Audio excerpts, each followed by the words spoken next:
just because I think entrepreneurship is the way to build generational wealth. I mean, jobs are great, and we certainly consider that one of what should be many streams of income. But to encourage people to work for themselves, there's no limit to what they can earn. So I think by hosting the Minority Business Expo every year, we host one at the Convention Center in Charleston, and this year I'm bringing it back to the Eastern Panhandle, and we're going to host it in Branson. So I haven't done that since 2019. We did one very positive experience, good turnout for the first time in Branson, and then COVID hit. And just kind of closed everything down. And so this is our first year back in the Eastern Panhandle, coming up on April 4th. Yeah. We want to get into that in a second. Yeah, I do. I have, in one way or another, considered myself a little hustler. And since I was a kid, it was selling lollipops on the bus. It was being the only babysitter in my neighborhood. And then in college, I literally worked full-time while taking 18 credit hours a semester, 15 or 18. And then I still graduated in 4 years. And did the same thing when I was working on my master's, 18 months, full-time, had a second or third job. Raising a family. And so I've always had this either entrepreneurial or hustle mentality. But a lot of times what we, especially women, have trained ourselves to do, Black women, and I think it's ingrained in our DNA, right, is get into a hustler's mentality and body modality without honoring our sacred space. And have you, because I recently, through the concussions, had to learn how to rest. And realize that in the rest is where my creative rose, where I was able to get even more done, and was still able to be impactful and support my community, and still be a hustler, baby. Yes. Right? Yes. And so, are you in that space as well? Even with, your pursuit of your PhD, right? As I continue, I'm a firm believer in lifelong education.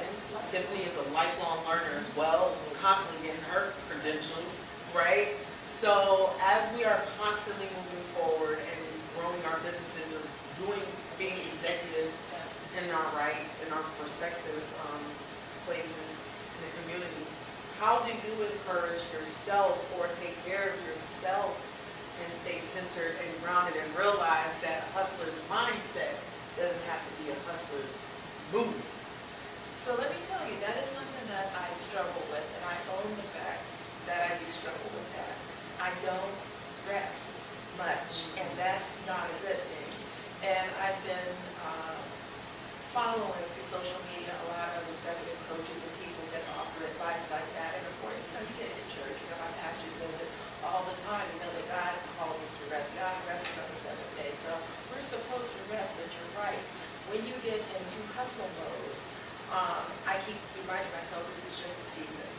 But, the other season that I said was just a season already ended, and I went into a new season of working all the time, going to school all the time, taking care of life, family issues that you have to tend to, and not really resting. And so that's something that I really struggle with. And I know a lot of times people say, like we were talking about the number of hours that I put in before I even start school at night.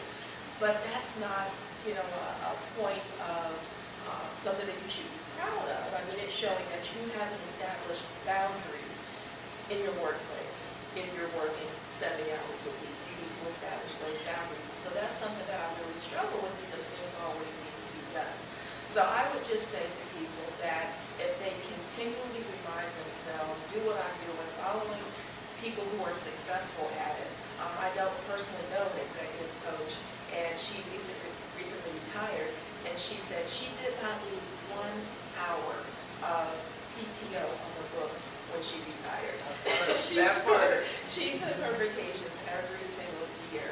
And so that's just something that you have to be mindful of, is that you earned it, you deserve it, and your body and your mind needs it. What about you, Tim? Well, I too struggle with the balance of work, life, and just trying to rest. I'm aware of it, so I think that's the first step. Absolutely. To the awareness of it, and acknowledging that, okay, I need to stop. Because as we all know, as founders and executive directors in our own rights, being in that creative space, making decisions, having to hustle, people are watching. You know, it's a lot of pressure.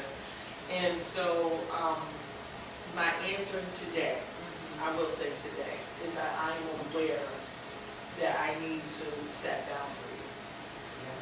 And I receive